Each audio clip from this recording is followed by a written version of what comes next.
Thank you, everybody, for coming. And during the session, if there are any questions at all, feel free to interrupt at any time because it is a we session. I am just the guide on the side, not the sage on the stage. We are all sages on our own stages, and today we share the stage. Hard part is I gotta move the mouse over too. Did not figure that out. Okay. Gotta change the slides. All right. And then David is gonna be there. Go that way. So hide video panel. Hide floating meeting controls. Perfect. All right, here we go. And I think we are recording. Yes, I think we are. Oh, sorry, my notes. Maybe we could go around real quick and introduce ourselves, starting with Erica to my right. Friend Erica. The friend Erica. The friend Erica. And tell us, what is your background or experience with human design and what brings you here today? What brings me here today is I came to support the Friend of Peony. Oh, thanks. And what about human design, though? Well, you're like, I don't care about that. Well, no, those things are very related. I had no knowledge of human design whatsoever until I met Peony, and so I came to her first human design class just to support her. And yeah, human design has not. I was telling some people earlier, human design has not really called to me, really resonated with me, which is fine. You know, the world of spirituality is so vast. But just wanting to learn more about it and stay open-minded. Yeah. Yeah. Thank you, Erica. Next. My name is Nathan. I'm also a friend of Peony's, and I'm here to support her, but also just want to learn more about design. I mean, I guess I kind of walked into it a little bit, and I was playing around with the June basic, but I really love first. The gene keys will be our next section in, I think, February or March or something, maybe even January. Yeah, we'll announce it. Yeah, that'll be the next session. And gene keys is directly related to human design because it's in parallel to the 64 gene keys in our DNA genetic code alongside the 64 I Ching gates that are part of human design. Yeah, but we'll get into that a little bit later. And yeah, today you do not have to have been to any sessions before. Any levels are welcome, because we're just going to really look at one sliver of the entire thing. And you do not need to know the other slivers to know today's sliver or to learn today's sliver. Yeah. Well, actually, no, Emily, maybe you're a good segue. What brings you to human design, seeing that it is one aspect of understanding our blueprint that we came into this lifetime with? Yes, I've just been trying to learn more about it, and since you're teaching, I've been here. And yeah, I saw the books earlier. I had somebody before I even met you. I had somebody do like a reading where they took my design and like actually told me what it meant. And that was super powerful. You know, it really made me understand it better, and I felt it like kind of a really high vibration with it. I feel like I've still been kind of poking around, trying to understand it and explore, like letting it help me, like starting from that. Yeah, yeah. Emily. I'm Barbara, and I'm here because I just was in meditation and it was helpful, and I just thought I would like to be with her longer and find out something else that she has to offer. Thanks. Yeah. Yeah, I'm glad the meditation was good. Today's topic was gratitude. Erica was here too. That's great. Yeah. Thank you so much, Barbara. Yeah. And My name is Rochelle. Rochelle. And I I went on the website to see if there's anything cool happening, and I saw that this is happening, and I decided to come. And I don't know about human design. I've read the words many times before, but not really familiar with what it is, but I like learning. Mm, yeah, same. And I like astrology, and I like different things. I like understanding human development and human what's up with us. Right, yeah. What is up with us? Yeah. Why am I shaped or made this way? Yeah. Yeah. And to what degree do we have free will within the blueprint? Right. And if you're into astrology, this is perfect. Yeah. Yeah. It's just so much more vast than just astrology. But yeah, today we'll learn one sliver of it. Thank you so much. Rochelle. Yes. You're Rochelle. Yeah. And when you said I read it, but maybe I don't, human design is really meant to be lived and experienced. So there's so much intellectual knowledge that I gathered for myself when I first dove into this stuff, but it wasn't until I practiced it and experimented with it and lived it out in real life, in the moment, that it then began to be real in here. Otherwise, it's just so much information in here. Yeah. Robert. And yeah, I first learned of this from Peony when she's her first consultation. I don't know how long ago that was, 2 years ago. Oh yeah, like a year ago. Yeah. October. So that's not Oh bad. right, So it's like yeah, November. Emily. Yeah, Yeah. yeah. Wow, it's already been over a It's year. been over a year. Weird. Time. What is time? So I've been sort of interested in learning more about it. So kind of putting the pieces together. And how's it helped you thus far? Or Well, I haven't really gotten into it full bore, but a little bit in the sense that like when I first did my chart, I learned that my strategy was great for invitation. And when I first saw that, I thought that doesn't make any sense at all. But the more I thought about it and reflected on it, the more I realized that was, very, very useful and very helpful. So I thought, okay, well, there's something to this. Yeah. and for those of us who are newer, human design is really all about sort of like sanding down edges, if you will, even though those edges are what makes us human. And we want edges to know what it's like to not have edges, but sanding down the edges energetically so that you can have more flow in life. And it's not, you must do things this way because you are shaped this way, or you have that gate, or you have this. It's not that. It's just, well, if I was made to be a Prius in this lifetime instead of a Hummer, there's probably roads or places or locations or certain types of drivers or environments that I'm better suited for than a Hummer or a tank, and we're all made differently. If I came into this lifetime with square tires, which don't exist, but I mean, maybe I would work really well in a road that has grooves that are perfectly fitted for square tires. If I were a road bike versus a mountain bike versus what are those bikes that have huge puffy wheels and you can go over gravel? Yeah. Then I would do better in certain conditions, wouldn't I, than I would in other conditions. It's just, all it is just understanding our predisposition and the archetypal energies that we chose, if you believe in pre-birth planning, pre-incarnation planning, I mean, that we chose. And when we experiment with, okay, maybe I can believe that I am that road bike more than I am that like mountain bike. And I've been traveling on these gravelly roads my whole life. No wonder why it's been way less flowy and way more bumpy. Wow, as soon as I move into a, road, like a smoothly paved road, then that road bike really can go very fast, or just much more smoothly. Yeah, so it's just adapting to our understanding of who we are. But no, you're not, you still have free will. You're not, you're not meant to force yourself into anything that you don't think you are until it's time. I did go by Cheryl for a long time, and I could still be called Cheryl. My mother gave me that name when we immigrated from Hong Kong to Guam. But my actual Chinese name literally is the character for peony, the flower, and then joy and harmony. And then in 2018, I had my first awakening.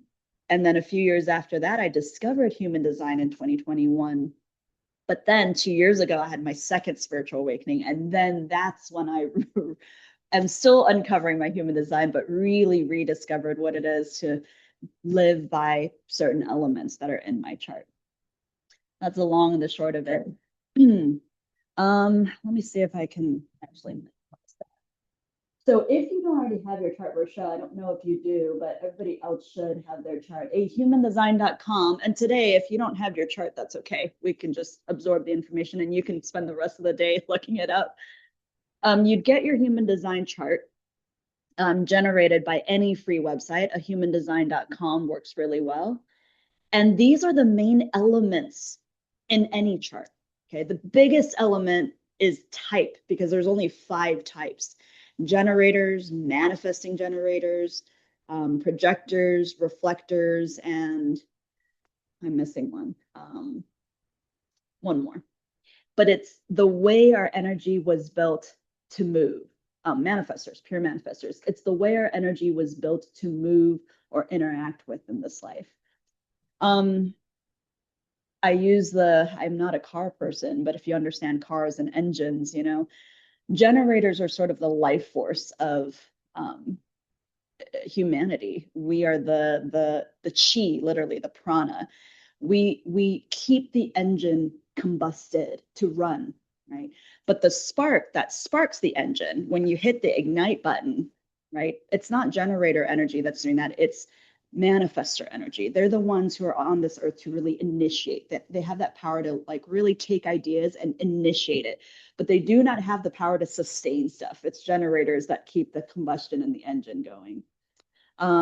Projectors house the energy. They're the combustion engine. They are not the combustion itself or the ignition. They're the housing, the case for the engine to run that fire, right? So projectors make good, well, people readers. They can read the energy of a room and figure out how to gather the energy best and how to, you know, manage it for, let's say, a project, or let's say we're going to build the Great Pyramid together. Reflectors, they reflect the moon cycle. They only make up 1% of the planet, very rare. And I've only met 2 reflectors in my 3+ years of journeying in human design and doing some readings for other people. Strategy, how you're meant to respond to opportunities. We won't go into that today. Manifesting generators are generators with manifesting qualities, which means that their voice to their sacral is connected. They have a lot of manifesting characteristics, but energetically, they are still a generator. Yeah, so it's like a subset of generators. Oh, and one special tidbit. During the Renaissance period, there was a proliferation of ideas, right? I mean, Leonardo da Vinci, so on and so forth. And at that time, there were a lot more manifestors and projectors than there are now, let's say. Right now, generators and manifesting generators make up the majority of the planet because we need enough life force to like build stuff and keep stuff going. Like we're the ones who are like Energizer bunnies. We won't stop if it's in alignment. Yeah, go ahead. Well, that makes me wonder if, so we have human design, I have my human design, but when you're saying at a certain time, there was something happening, does that mean that humanity has sort of like a human design for time periods and over time? Yeah, depending on the time period, there would be different amounts of that type of energy existing for that period. Okay. Because the Renaissance period was about the proliferation of new ideas and growth and innovation, right? Like technology and innovation, even back in that time period, the world needed more of those people with those type of energies than people to build the pyramids, let's say. Yeah. So it's just one example of how that population might fluctuate at any given time. But right now, it is no surprise that in the 21st century, as we enter into a new Earth consciousness, the majority of the Earth is made of generators / manifesting generators because we need major life force, enough life force to like get stuff going. Yeah. To not do the creation or the creating, but not do the creating, the initiating of the creation, but the willpower to keep the creation going. Yeah. And by the way, if you have any questions during this that we don't have time to cover, jot it down. I hate AI, but ask AI, like, tell me more about generators and human design and what, and it'll give you a quick history. You don't have to go searching the internet for it. But it's really helpful to just understand for all of us scholars in the room, like, but why are generators like, why am I oh, okay. I used to think it wasn't that special to be a generator. There's no one type that's better or worse than another. We all are uniquely made for different purposes. But yeah, I mean, to be a reflector, I don't necessarily envy those people, even though they only make up 1% of the planet, right? In my last 2.5 years, I've only met 2 people who are reflectors. They have no defined centers. These colored areas are defined energy centers. And there's a reason why we don't need the majority of the planet to be reflectors. We only want 1% of them because they are the only ones needed in a room of 100 people. Only one of them is needed to really reflect back for the group, the energy of the group. Otherwise, they're just going to be sort of their own mystic and hermit and do their own thing. Strategy and authority kind of go hand in hand, right? How you best make aligned decisions and how you're meant to respond to those decisions / opportunities. Again, if you were to ask AI or just research, what is my strategy in human design? Once you have your chart, and Barbara, what is your type? Because you just looked it up today. Generator, yeah. So all generators have the same strategy, which is to respond or to, what does it say on there? Yeah, to respond, yeah. So we're not, if there's a dream job out there, of course I have to get on my computer, write my resume, I have to literally click send, and I can't just sit back and wait for the dream employers to come get me. That's not what it means by waiting to respond. I don't not do anything. But energetically, when I am creating my resume and writing my application and doing stuff like that, I am not beating the drum of, I have to have that or I'll die. I have to, oh my God, if I don't get that job, oh my God, it's going to suck. I'm still swimming downstream or floating downstream. I'm going to still click send on that job application. And then if they hire me or ask me for an interview, then that's the response that I'll respond from. And I'll check in with my authority, which a lot of people have a sacral authority. Is your sacral, which is that guttural feeling of or We can talk more about that another time. But with anything in life, major decisions, maybe not like, am I gonna, eat some chai masala today, or am I gonna have a coffee? Not stuff like that, but more major things. You want to look at your strategy on how you're gonna respond to that opportunity. For generators as well, waiting to respond means don't say yes or no. That job opportunity, does it light you up with that guttural feeling of yes? Then I'll apply. Otherwise, it's a waste of time and energy. Yeah.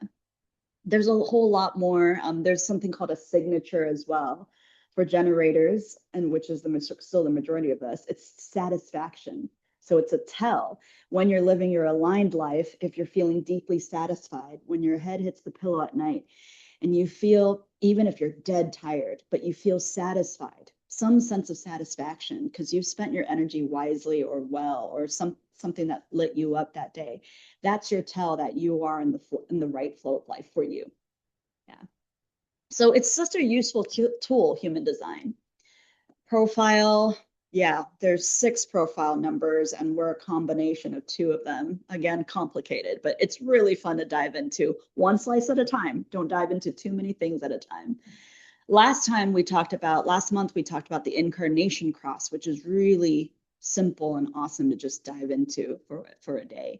And today we're going to do gates and channels, which if you look at your chart right now, all of the channels are the lines that are flowing out.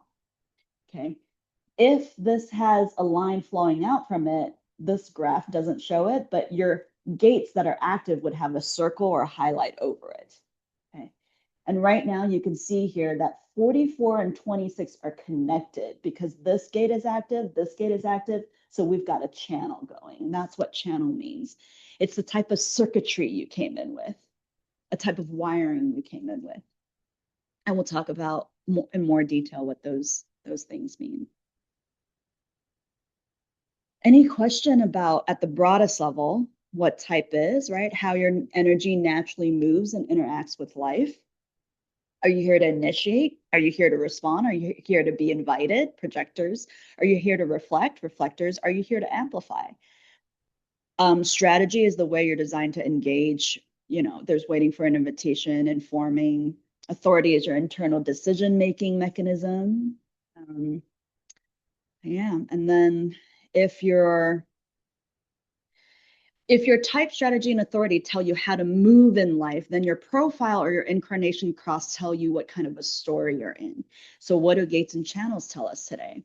Gates and channels tell us what the detailed wiring what the detailed wiring that makes us up is. English is weird. What is the detailed wiring that makes you you? Yeah. Detailed wiring. Try to find an AI picture that kind of resembles that. So if our chart is a circuit board, very matrixy, but this works as a great analogy, but it literally is true. Those centers, and Rochelle, since this is new to you, all those big shapes, those are all energy centers, and there's 9 of them. Yeah. Those centers are hubs for processing specific types of energy. We have the ajna, we have the crown, we have the heart, we have the ego, we have the spleen, we have the solar plexus, all about emotions, we have the sacral, we have the root.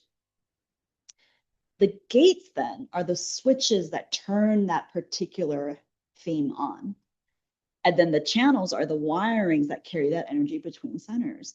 And as you can see on this person's chart, and this is a make-believe chart, right? I know one person who has like 7 different channels active, and I only have 2. Most people have less than 3.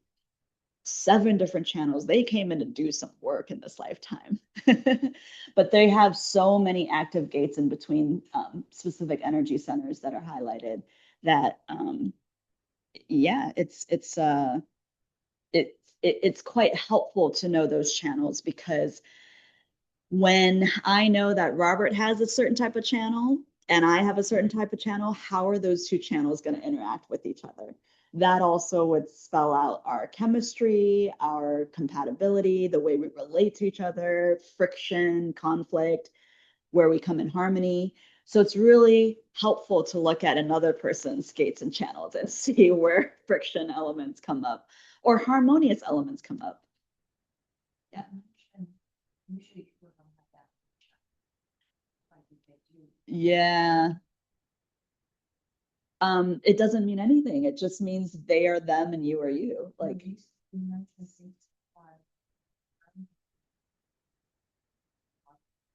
oh, yeah, thank you. Thank you for clarifying. They have a lot of spiritual work that they can do to create such an impact in this world if they want to, because it's kind of like, imagine a car with capabilities to go in the water as well as on land. Whereas I'm a car that can just go on land and not water. That person just has so much more, well, channels with which to do more work in the world or be more. Between certain active gates. So they came in with that predisposition or that skill. Now, doesn't mean if you have gate 33 and I don't have gate 33, doesn't mean that I can never partake in any element within gate 33. Of course not. But with you, you're going to specialize in it. It'll just come so naturally to you versus, well, I have gate 34 and you don't have gate 34. So I'm going to be, yeah, it's all, you have brown hair, I have black hair. Yeah, but to what extent can we make that work? That is a specific person that I know who has almost all their energy centers defined. They're all colored in except the solar plexus, which is the right triangle over there. And this is me. That is how our graphs look like when we're combined. So it's almost like if there was, hi, Boo, I didn't know that you also came to Theosophical. Small world. We're in improv together. I have no idea. Oh yeah, no, it's because I put it in the chat, right? I forgot I invited my improv class. I was like, how did you know about this? Classic me. So you can see that together when we combine the two blueprints, it's quite powerful. And I'm skipping ahead, but since we already went there, right? Me and this person, in terms of our relational chemistry, not sexual, just relational, two human beings relating, right, in relationship with one another, and not romantically, just relational. How do we plug into each other? There's something called a hanging gate, which means that it only sends out half of the channel, half of the circuitry, right? You can tell some of these lines here, like this one right here, it only goes halfway. But if the other person's goes the other way, then boom, we've created a circuit together. And you know, even without me telling you in this moment, but you know what I'm talking about. That moment where you just have a je ne sais quoi with someone and there's an electricity with certain, maybe you really come together on some esoteric like frequency and you just telepathically communicate to each other that way. Or maybe you have a lot of conflict with this person in this regard, but in that same regard, you don't have that conflict with anyone else. It's because you and that person carry that specific, well, conflicting circuit, if you will. But it's all good, right? It's only meant for our growth and our expansion. So shared channels create strong repeating themes in that relationship. So together, me and this person's charts in, well, everybody's charts, right? We're going to amplify certain energies in one another. We're going to trigger certain energies in one another. We're going to together co-create some new expressions. And once we know the other person's, blueprint, then we don't have to have so much blame. Oh, it's okay. You were meant to just look at things in a very structured way. And I was very meant to not look at things in a structured way. Let's come together and work on that together. Marry the two skills together. Yeah. Boo, if you have your phone, you could go on a human design and look up your chart, your blueprint chart. You'd need to put your birthday and birth information in there. Okay. So channels are the wires, the pathways that connect one center to another. And yeah, where your energy moves easily, where you're most consistent, where you're most open and receptive to others. Today, we're going to see how or what that means when it comes to our feelings, the way we communicate, the way we relate, the way we create as well. Thanks, Emily. Yeah. I'm never cold, I'm cold. Yeah. So- And this is on full blast heat already. Yeah, but we should have blankets. 35-degree day outside. I know. Wide open. I know. Yeah. Thank you. Yeah. Okay, so if you have your charts with you, you can very quickly just choose one gate to look up if you'd like. But a gate is a specific note in the song of your chart. Oh, how poetic. I didn't even come up with that. It's a distinct frequency, isn't it? It's a distinct theme. Some gates are all about focus. Some gates are about pure creativity. Some gates are about intuition. Some gates are about leadership. Some gates are about sensitivity. Some gates are about storytelling. There are 64 gates and 64 gene keys. So lots of possibilities for all kinds of themes, if you will, in that gate.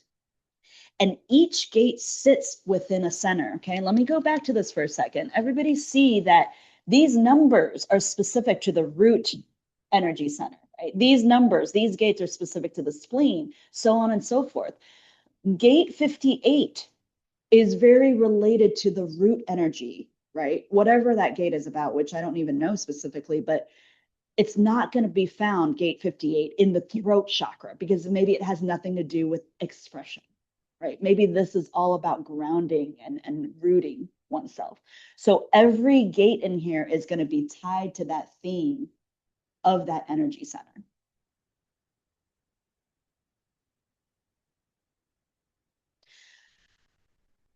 You all have the sense that I am a teacher. I was a teacher, and I still teach or facilitate as a living. The gate that I have in my throat center that's very prominent, it's in my earth and sun signs, which I'll talk about in a second. But that gate in my throat center is in my throat center because it's all about expressing and speaking. that gate's frequency is all about condensing dense information into a silver or golden platter and delivering it very eloquently. Right now, I'm not really doing a good job of that. I'm quite hungry, so I'm too jittery to be eloquent. But there have been times where I am doing less thinking and more being, and call it spirit, call it my higher being. I will say something and people will feel the chills because I've condensed whatever is going on in the moment and I've condensed it in such a beautiful way, an eloquent way that they're like, that's a truth bomb, Peony. Or, some people have said different things, but that's what I meant to do. So those gates in my throat chakra right there, yeah, very, very defined for me, very active for me. And it's connected. My throat chakra is connected to my ajna, which is that lower triangle up there. The ability to condense, of course, a lot of intellectual information in a really quick and succinct and fast and effective way.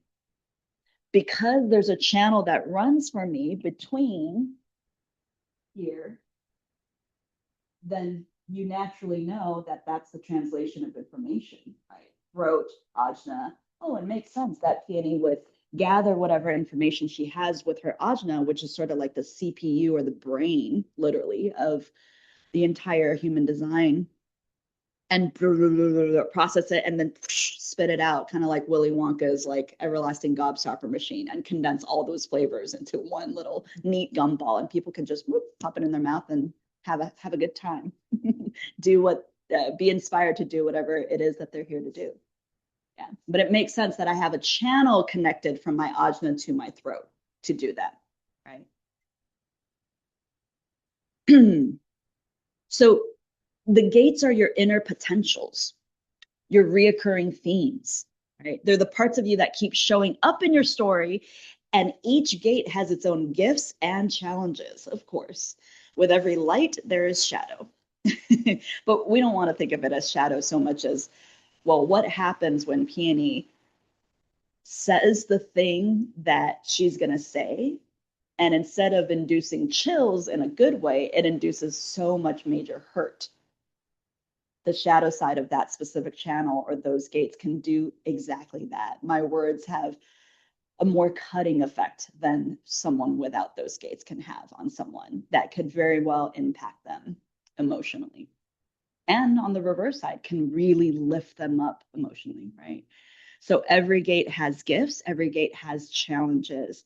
And so we're going to reflect on our own gates in just a second. Yeah. I got them. Yeah. No, I just. You got yours. Awesome. Yeah. So you now I'm can, in. you're in. So you could see your chart.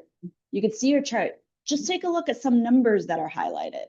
Take a look at the numbers that are connected to a channel which is a Yeah. highlighted line between the two gates. Yeah. Somebody shout out a gate that they've been looking at. 8. Tell us about gate 8. Yeah. I was looking at numbers. Yeah. Gate 8 is in what energy center? Do you remember?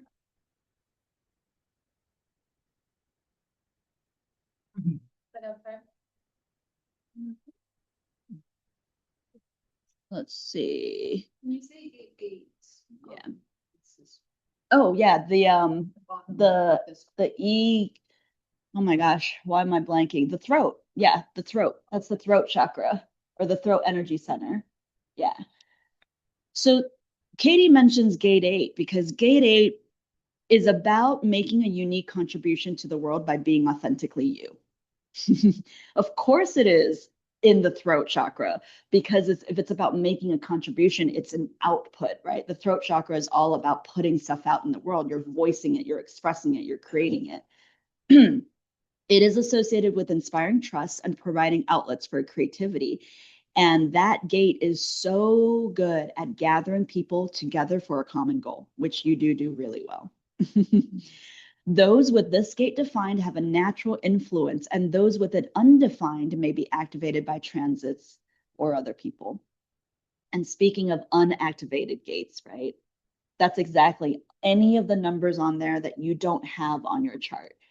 And right now, every number before the decimal point is a gate. Okay, so this person has all these gates, 39, 38, 30, so on and so forth. And they don't have, let's say, gate 13 on their chart anywhere. It doesn't mean, again, that they don't have the ability to imbibe in the energy of that gate. It just means that they're more susceptible to being influenced within that type of energy in that gate. Ah, Katie does have this voice, the trust me voice. Gate 8 is all about this voice of trust me.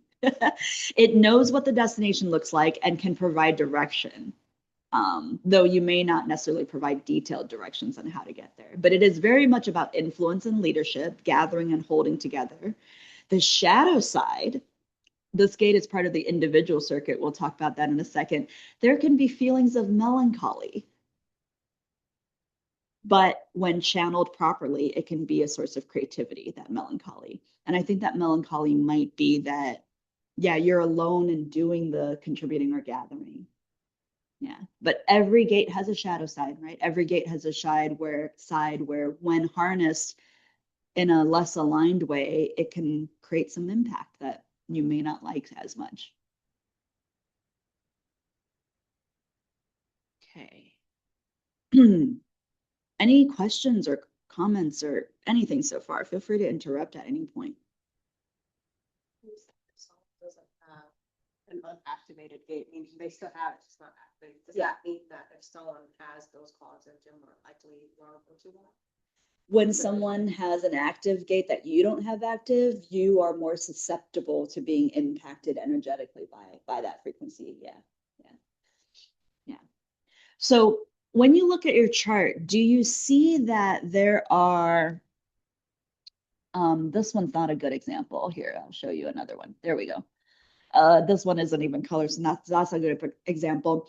There's the left design side and there's the right personality side, right? One of them is usually in red and the other one is in black. If it's not colored, that's okay.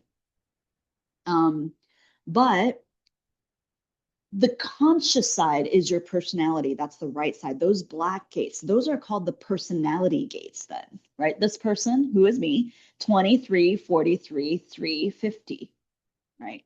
And earlier, remember I told you about gate 23 is the ability to condense lots of complex information and spin it into a golden platter and deliver it eloquently. Gate 43 is also intellectually about amassing that. When put together, that channel then creates the ability to deliver information in a very specific way. Notice that 23 and 43 are both on my conscious side. It's on the right side of my chart, which means I'm very well aware of it.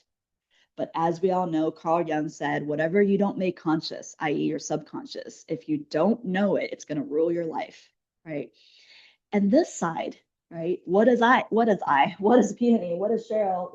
What do I have as my subconscious side? Gates 30 and 29 corresponding with my sun and earth, my 23 and 43. These two gates, 30 and 29, are gates that I've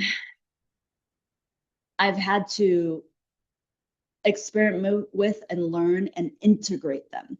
They're not as obvious to me, but they're way more obvious to anyone else outside of me. And that's the whole point, right? Our design is sort of the vehicle we came in, and our personality is us thinking that we are the drivers of this car, when really we should be backseat passengers or, self-driving cars. The design is already self-driving this car. But here we are in the front seat wanting to take control of this car, and it never really works out very well. We were designed to sit in the center of the car, in the back seat of the car, if you will, and just let the car do its thing, right? Trust that it's going to take us places. But the main thing about even that analogy is you got to harmonize and integrate the two. If the self-driving car is going to back up into a wall for that, really rare moment that it does, well, maybe there's something that we could do even as passengers inside the car. And so when we incorporate or integrate both our design and our personality, we have a lot more flow in life. But I think for today, since we're focused on channels, right? Any two activated gates that are connected across centers is a channel. a stable route where energy reliably flows, a repeating pattern of behavior, expression, or drive, the road that your energy loves to drive on. What about the top triangle? What is that again? The top triangle is the crown. Yeah. Oh my gosh, what energy center is that called? The head or the crown energy center. And then because I was thinking. The bottom triangle is the ajna. That's your intellectual processing energy center. So the crown might be more spiritual? Yeah. Okay. Definitely more divine. And go ahead. In the modern chakra system, there's only 7, right? As we know, there's 7 chakras, but in human design, there's 9 because they've discovered there's just a lot more in the ancient, even the Hindu Brahmin chakra system, which is where the original chakra system came from. Yeah. Katie, did you have a question? Because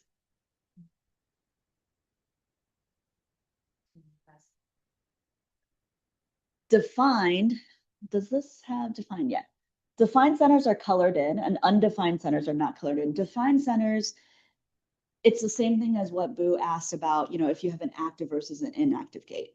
Defined centers just means that you have that consistent energy flow. If you have an undefined energy center, you are inconsistent with that output, and therefore you are more susceptible to being impacted in those themes. Yeah. How many of you have an open solar plexus? It's not defined. Right here. Yeah. If it's uncolored. Yeah. Yeah. So me, Robert, Katie, I find myself at least very susceptible to, well, if you're sad and you're really sad and I sit next to you, I'm going to start to become sad myself. I'm going to absorb that energy. Undefined solar plexuses are likely those who are big empaths. Yeah.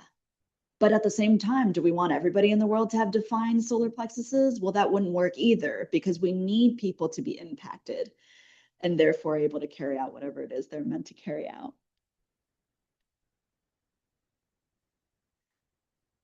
The gates on the left and on the right?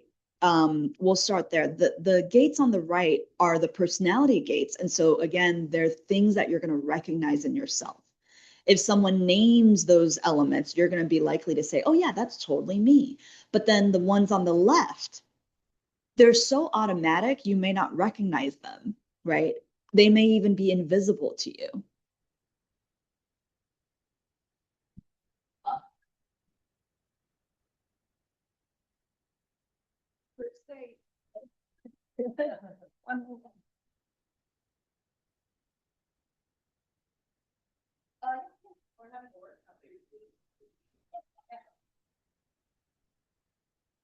And you're free to join this workshop if you'd like.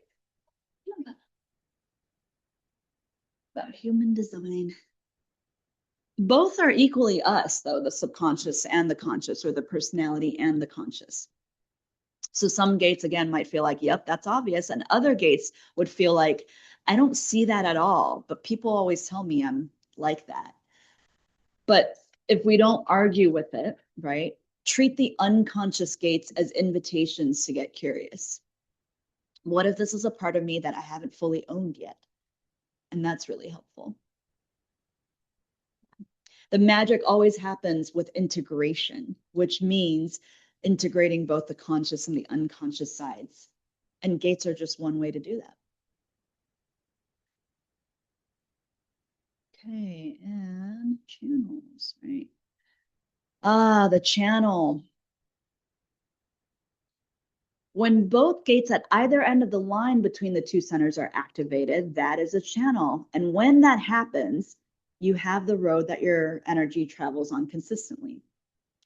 They're deep, stable patterns in your behavior. They're how you express yourself. They're what you keep doing over and over, and sometimes you don't even know why. There are some channels that are all about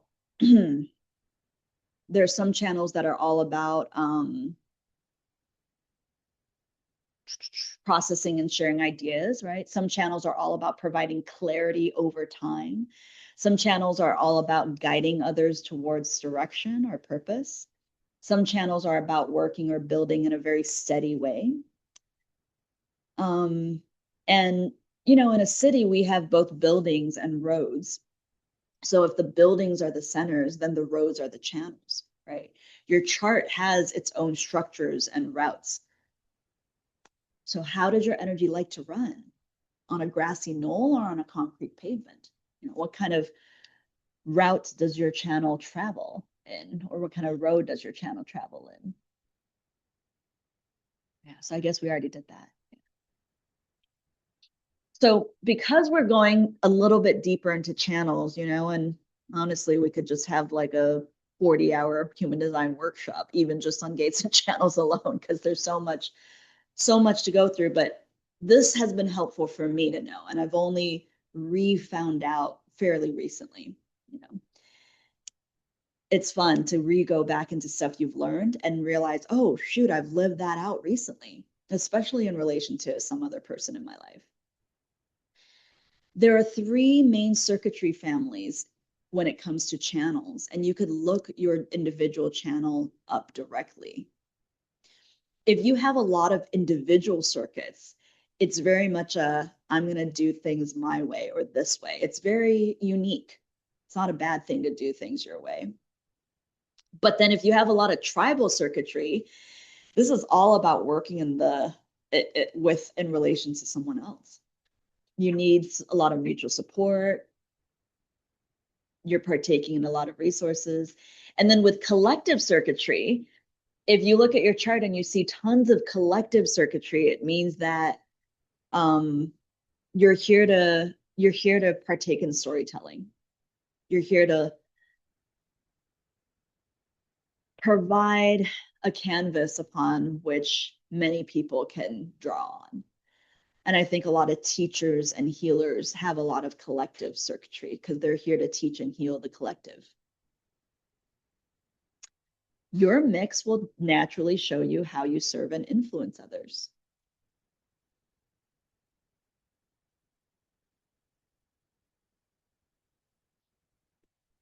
Does anyone have a channel that they'd like to share that's active in their chart?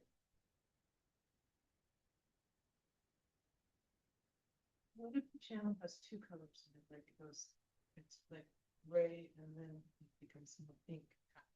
Yeah, those are just denoting the 2 gates coming together. One is one color, the other is another color. Yeah, but do you know the numbers of that channel? 63 and 4.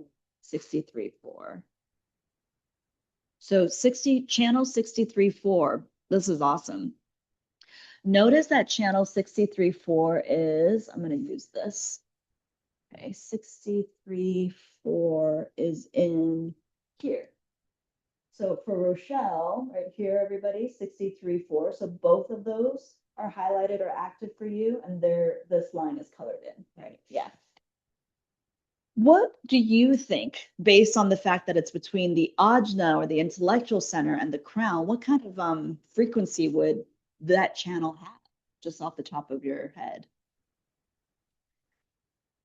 It creates powerful collective understanding. It's almost like you are able to condense information with your ajna, but because part of it is connected to the crown, it's like divine and spiritual. So Beautiful. Yeah.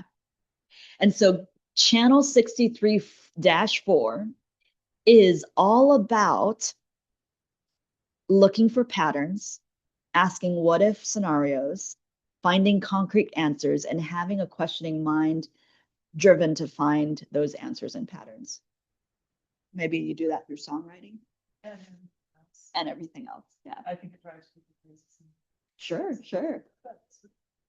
But But when put into good use or in the right time and place, right? We need that. Someone needs to have that specific channel, because if no one is asking those probing questions, no one's analyzing and solving those problems, then we're not gonna get to where we need to go to. The gift of the channel, though, is waiting for the invitation, which is not a literal invitation, right? Remember, waiting to respond. And which, are you a generator? Your type? Yes. Yeah. So you want to wait to suss out whether you're lit up by whatever is in front of you, the opportunity, what you hear, what you see. And if you're lit up by it, that is probably the when to respond. Then you respond. If not, don't respond. Yeah. Yeah. Anyone with a lot of active gates in the Ajna Center are going to be very intellectual people, generally, heavy analytical, evaluative processors. Let's go back to this here. Oh, and let me see, channel 64.3 circuitry. So I'm going to look that up. Channel 64.3 circuitry, human design. Because I want to see 63.4. Sorry, 63.4. Yeah, 63.4. What kind of circuitry it is? It is. See, sometimes it won't tell me what it is. I'm trying to figure out, is it an individual or a tribal or collective? I think it might be, let's see, green, collective. Yeah, it's collective. Yeah. If you go by the color, and sorry, those of you who have, brother has color weakness. He can't tell the difference between those different shades. So if you check out your channels right now, for Rochelle, she has this tiny little line right here colored in, and that tiny line is teal colored, and teal is collective. So she has, yeah, that ability to ask probing questions for the collective. Yeah. If you have a lot of individual, which is the yellow lines or yellow channels, right? Individual circuitries are all about innovating something, uniqueness, mutation. Someone like Steve Jobs, what kind of circuitry would he probably have a lot of? Probably individual, creating Apple products that were cutting edge and different than any other thing. Yeah, those who are very community oriented probably have a lot of tribal circuitry.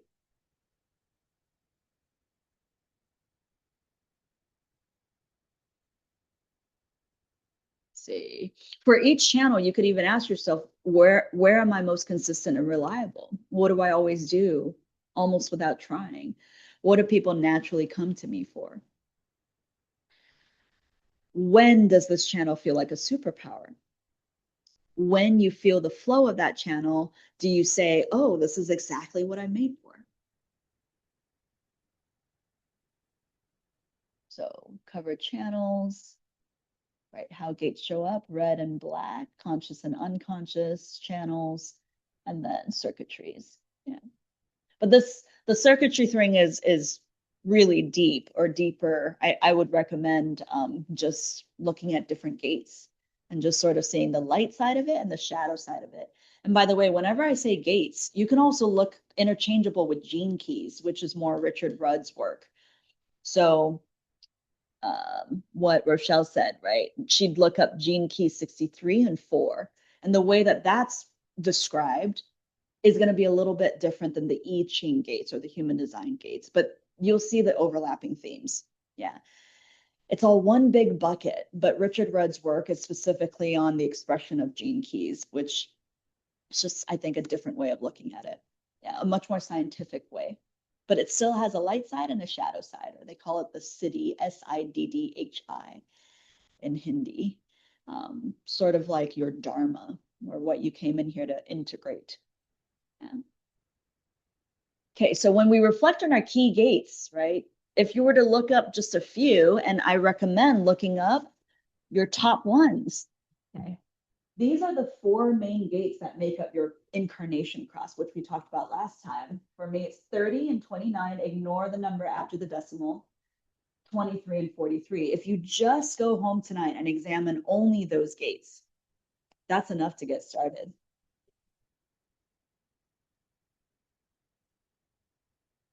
And if I go back to the key right here, right, reflecting on your key gates, right?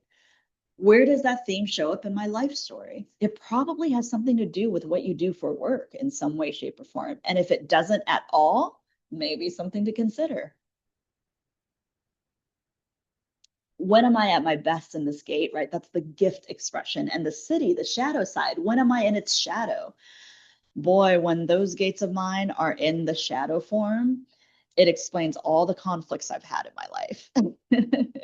Not all, but a lot of them. Yeah. So you can go down the rabbit hole for each gate, but it's specifically your sun and your earth gates, the top 4 gates on your chart. What would it look like to honor that gate more consciously? You know, in relationships, you might notice as well, speaking of shared channels, right? You might notice that you experience that same energetic pathway with a specific person again and again. And it can either create a strong bond or it can be a source of overwhelming conflict all the time. Yeah. Complementary gates, it explains, oh, that's why I jive so much with these friends, and with these other people, I don't jive as much. So it's nice to be able to look at our channels or our gates and know that it's not that you're too much or not enough or you're too sensitive. It's just that our designs are activating one another in a very specific way. And then if a relationship in particular feels very charged, there we go. If a relationship in particular feels very charged, very challenged, just be curious about what's happening beneath. If that person gives you permission to look up their human design chart. But it's not about diagnosing people, which we easily can do. It is just about being more compassionate and understanding that we are built very differently. Yeah, more context, more context. Any questions so far? And we did go over relational chemistry already. Yeah, when you really look at how it combines and with your spouse, your best friend, your crush, your sibling, you can look up their chart.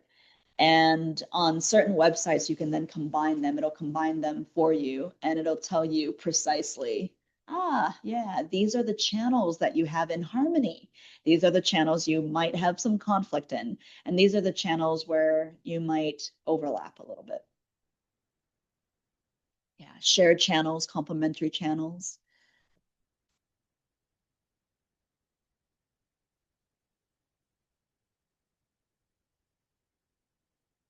So I want to touch briefly on I want to touch briefly on openness and conditioning because the human design journey is all about deconditioning. This is where the gates and channels get very much alive, right? Defined channels are like radio stations that you're always broadcasting, another analogy, right? People can sense them consistently. So hanging gates, on the other hand, they're kind of like open electric sockets then. They're real, you feel their themes, but they become more plugged or completed or intense when you're around a certain person who's going to plug into that socket. It's not that the socket doesn't carry energy itself, but you need someone to plug in, right? Who carries that opposite gate. Open centers or open gates are, again, where you are highly sensitive. You can take it in and you can amplify. If you yell at me, whatever that energy is, it could be excitement yelling or it could be angry yelling. I'm going to yell back 3 times louder, literally or figuratively, because I'm going to be more susceptible to amplifying it. Yeah.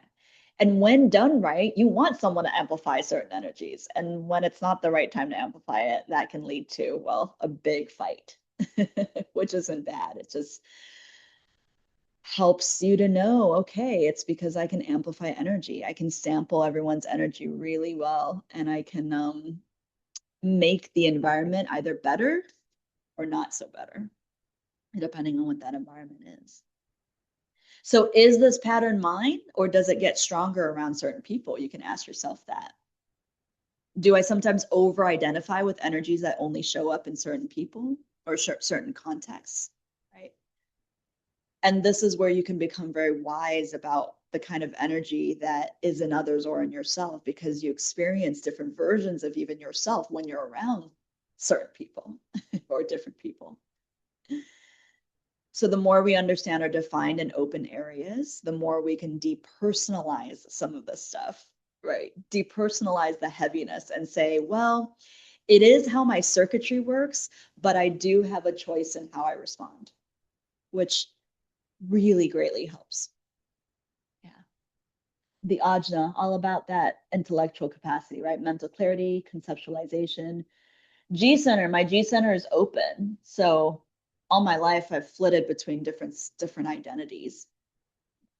My love life also very chaotic. Direction, where I am. Yeah.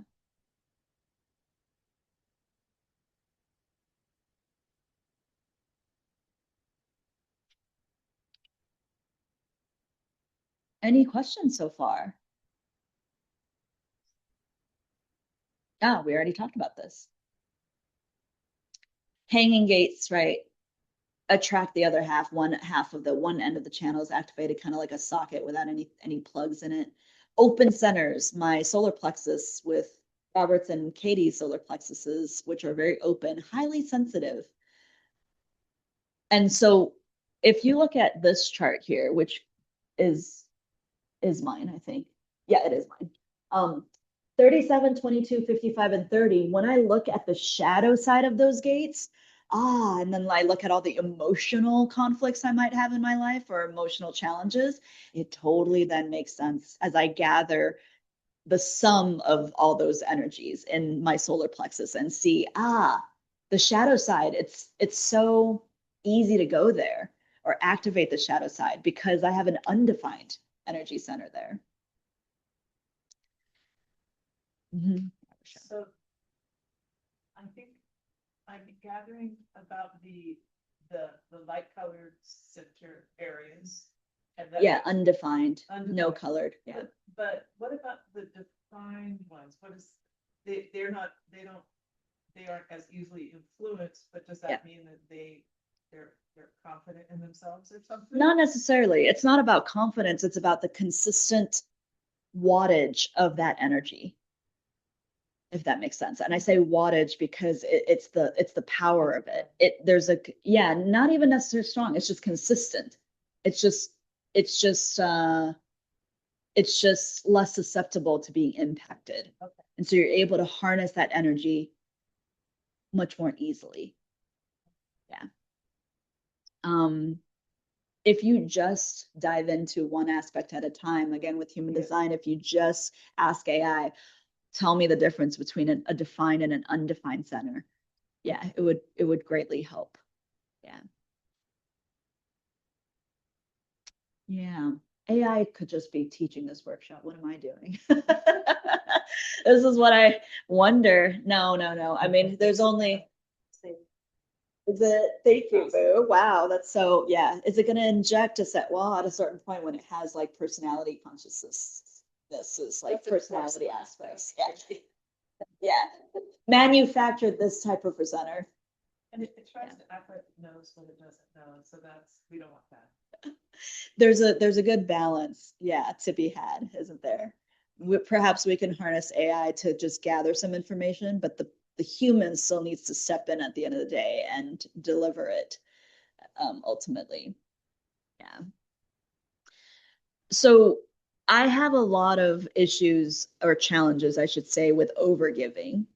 And so setting boundaries where I tend to overgive, right? If I have a lot of channels that are around, all around support or resources, I would naturally thrive as a coordinator or a caregiver or someone with like some behind the scenes action type of thing.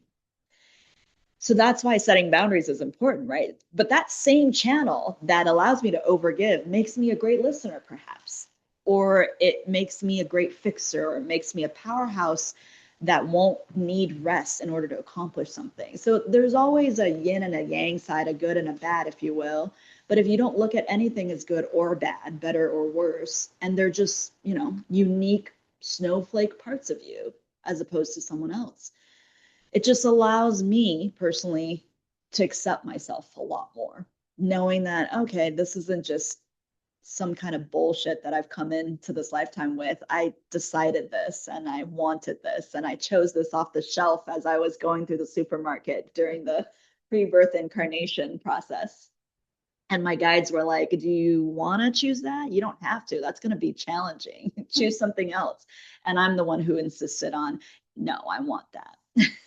That's how all pre-birth or pre-incarnation stories go. Our guides and angels and counsel are like, do you really want that? You don't have to.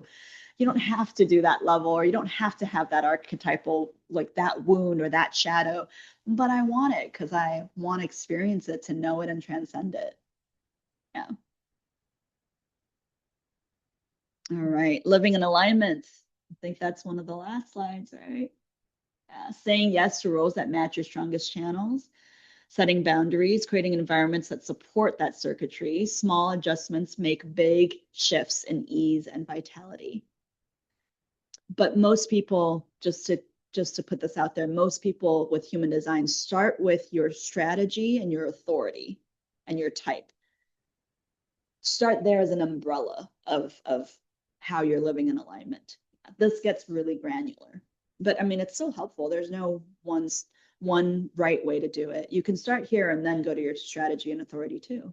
It's just all about what you want to explore. The other thing I'll mention is human design is meant to be an experiment to be lived, or a real experiential process. Knowing this stuff intellectually doesn't do much. Living it out and testing it does. Yeah, it takes a lot of tries for me to figure out, oh, I've been a road bike this whole time and not a mountain bike. And I've been going on mountain roads my whole life. No wonder why I've been having trouble or this or that. What does it feel like when this energy is honored and welcomed? What does it feel like when this energy is not suppressed or judged? Does anyone have other channels that they want to share? What other channels do people have? See all of mine there. Let's see here, my blueprints. Let's see what channels. So I have 2 active channels. Right, 4323, right? I see the pattern and I name the truth, but the other one, 2750, I insist that the truth be used to actually care for people and protect what matters. So when you combine those 2 channels together that I have active, it makes sense. In this lifetime, perhaps this kind of career would suit you best, where you can insist that the truth be used to care for people or protect what matters. And you're able to see the pattern and name the truth. Okay, I'm here to facilitate and help people find the healing within themselves, recalibrate their relationship to themselves, help people heal themselves. Yeah.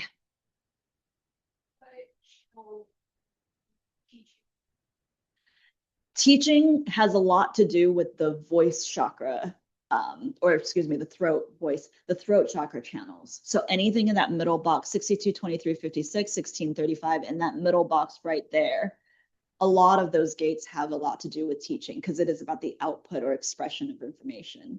Yeah. So I have a channel that's 31.7, and 31 is also my highest gate on the right side of the personality. Yeah. It's in the sun, the top right. Mm-hmm. What's your top left gate? 27. Yeah. So That's channel. looking at channels. So yeah, but channel 731, you said? Yeah. 31.7 or 731? Yeah, that's Yeah. one is also high. Yeah. This should be obvious to you because it's part of your personality side and not your design side. This is called the channel of the alpha. You're a true leader who's gifted in sensing where something needs to go in order to obtain that goal. Do you see that? Yeah. Yeah.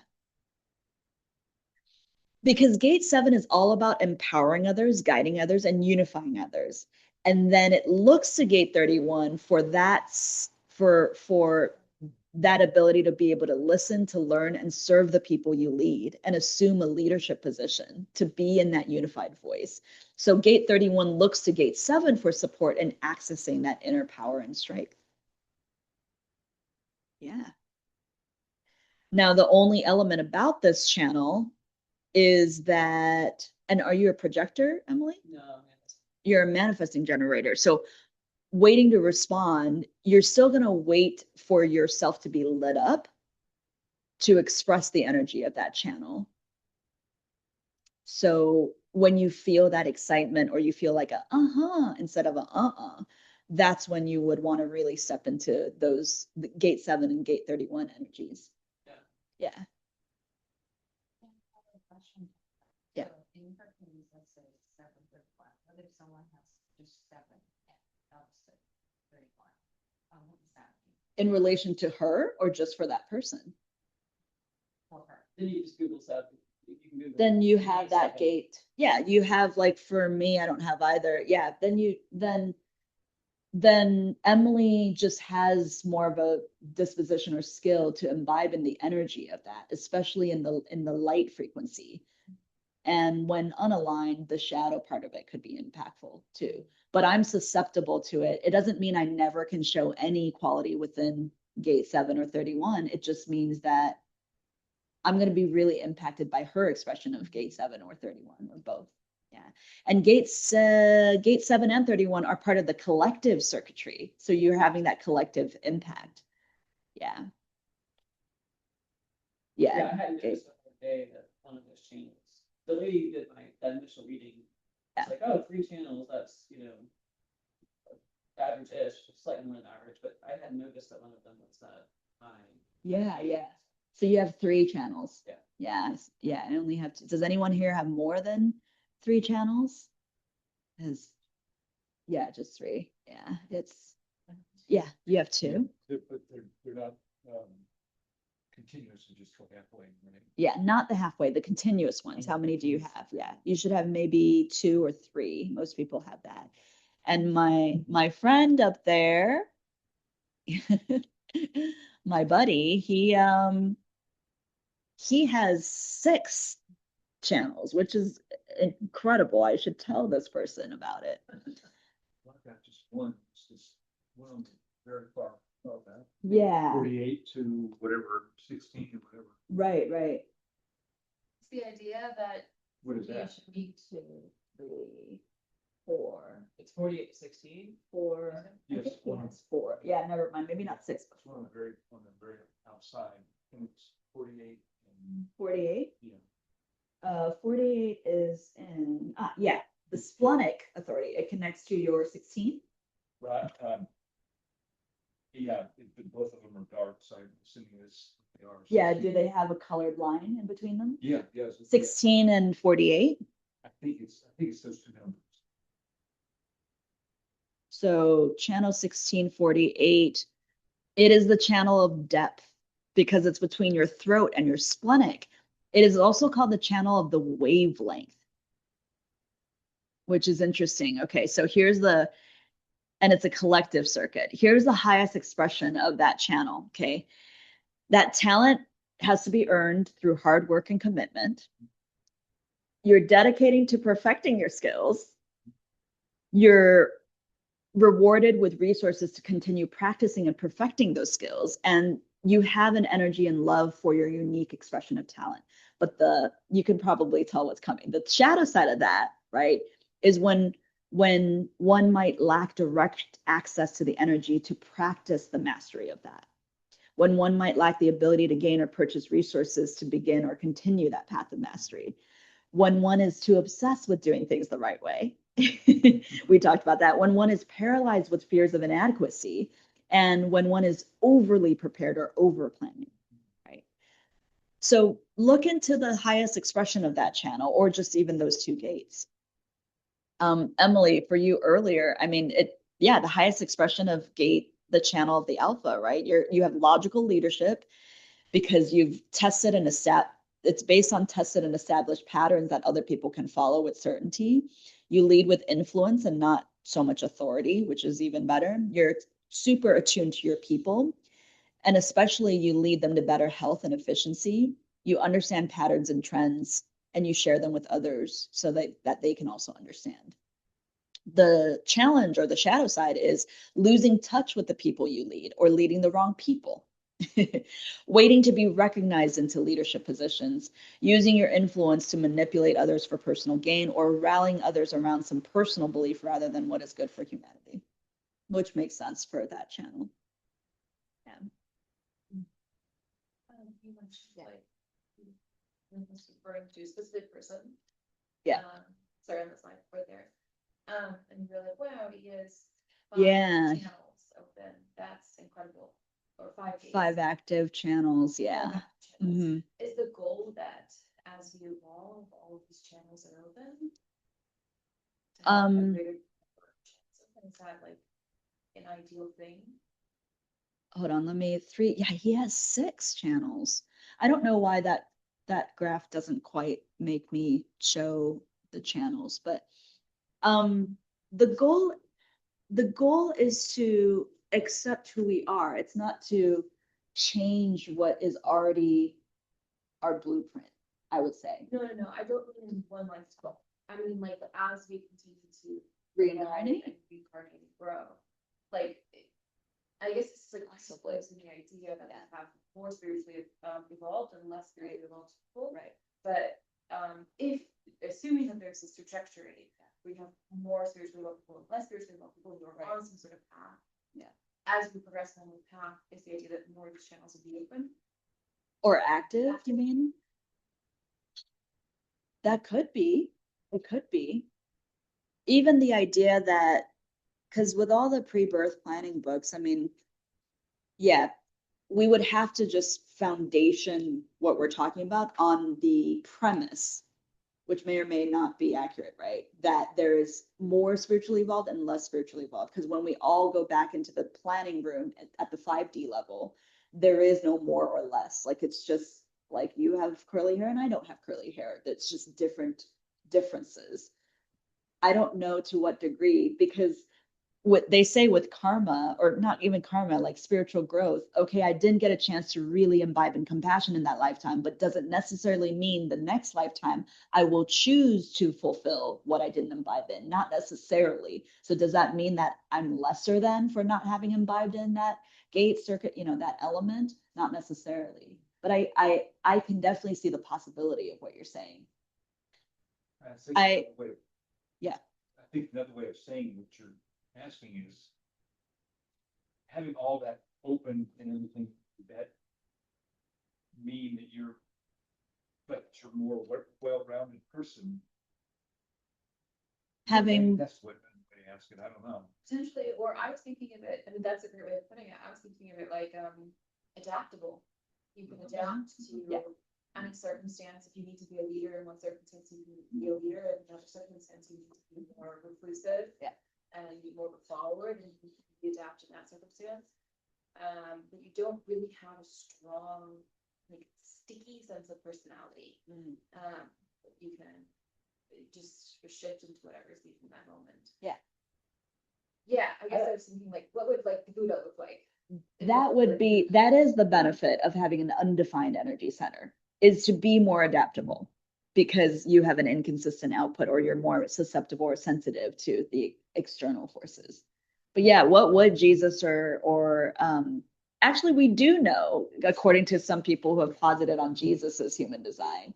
Because we know what hour you were born on. No, not because of those elements. But when you look at the archetype of who Jesus, and he's so well known, or even Mary Magdalene, or whoever, even Buddha, they have so many teacher healer qualities. So they would have tons of teacher healer frequencies probably activated. But I mean, if I guess I would just, I mean, I wouldn't want people to leave here. I've not done this nearly as much training as you have in this. Certainly I've read some stuff about it. I've never heard of like the idea that we're trying to get all of our channels open or anything. So Exactly, I wouldn't yeah. leave here thinking that is a sign of higher evolution or even more balance. Because I think over a lifetime, I mean, I feel like for example, like why I have several leadership gates and a leadership channel we talked about, but like I'm perfectly capable of following, right? So over your life, you develop skills or capabilities that isn't even, it's just not, you're just not even using your strengths as much. But anyway, I wouldn't want anybody, Yep. I wouldn't want anybody Yes. thinking that we're trying to strive to get more Yeah. gates or that it's more evolved. If I've got 3 and somebody else has 1, I don't think that's the case. I definitely don't want to encourage like a feeling of like hierarchy or competitiveness. I just, when Tammy, when you said, oh, it's amazing that he has 5 gates open, in my mind, there are 6 gates open, in my mind, active.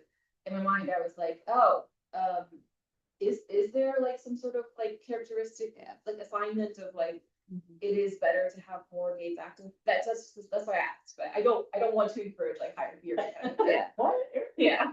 Yeah, no, that's a good distinguishment. And yeah, the way I said it could have come off that way. And you know what? My subconscious side or shadow side could be believing, oh, this person has so many, because I do see this person that way as almost like more talented than me, which that was my subconscious maybe sort of energetically putting out like that is better. But no, to our point, there is no better or worse. Everybody's blueprint is different because we're made so uniquely. And therefore, because we're all special, no one is more special than the other, right? That's straight paraphrasing from A Course in Miracles. So it's a reminder. Thank you, Erica, because yeah, like I'm still conditioned to see, well, but there's more, and therefore that means better. And I do see this person express those things in such a vast way. Funny enough, this person is going through so much right now that they tend to express more the shadow side of it. They haven't integrated as much of the stuff in their life, their karma, their wounds, but they have so much potential. And I see those talents exhibited anyway when I'm with them. And so, Rochelle, you had a comment or question. I just wonder, like, in the whole lifetime, it still stays the same. Yeah, a lot of people ask, like, so are these not mutable or malleable, from day one to day, like, yeah, exactly. And at your deathbed, the difference of malleability I see in my limited study only comes in, where's the, oh, I deleted it. Oh, there. Okay. It came in, North Node and South Node elements. In astrology, right? They say the first half of your life is the South Node, and the second half, all it means is well, the first half of life, you're here to like learn, and it's like the hero's journey.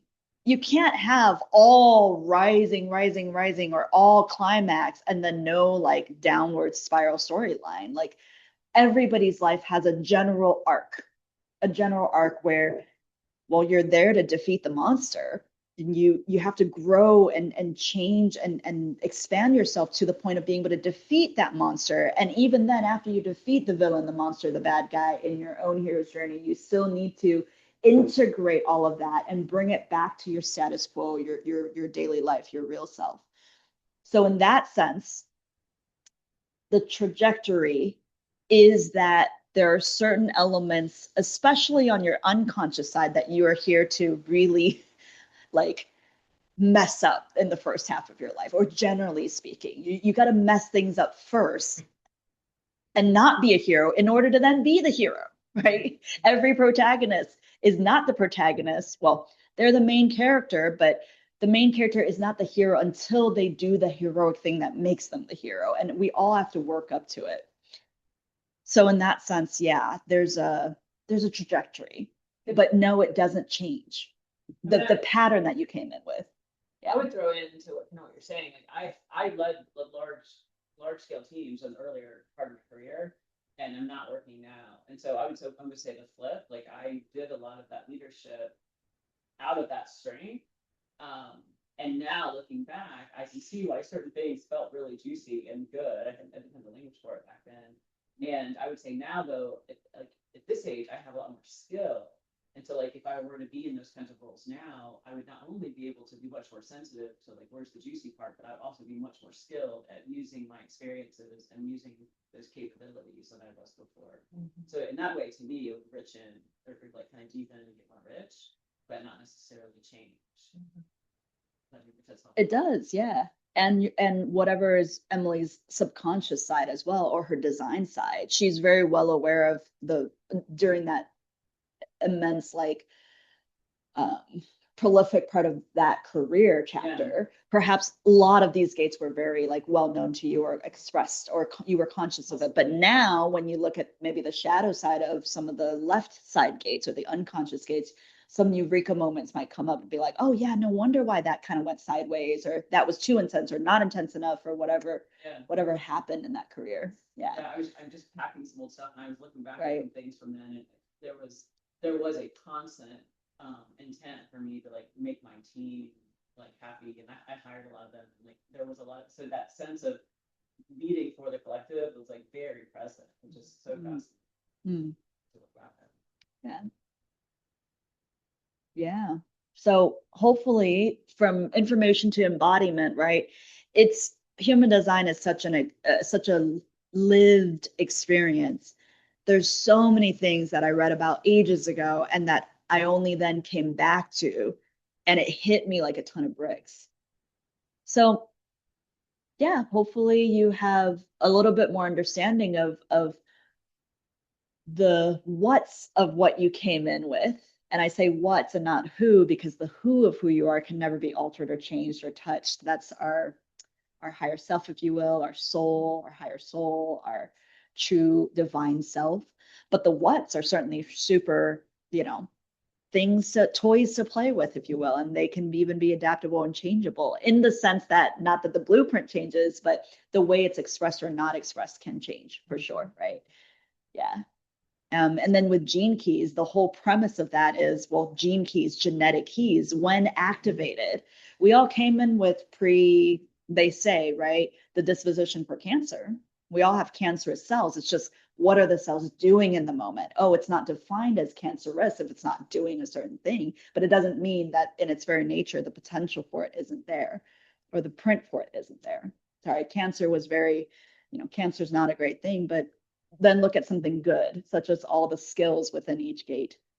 When paired up in the right environment, when in alignment energetically, those things can really like flare up like a firework in a dark sky, and it can benefit so many people, especially yourself. Yeah. Thank you, everyone. Yeah, thank you.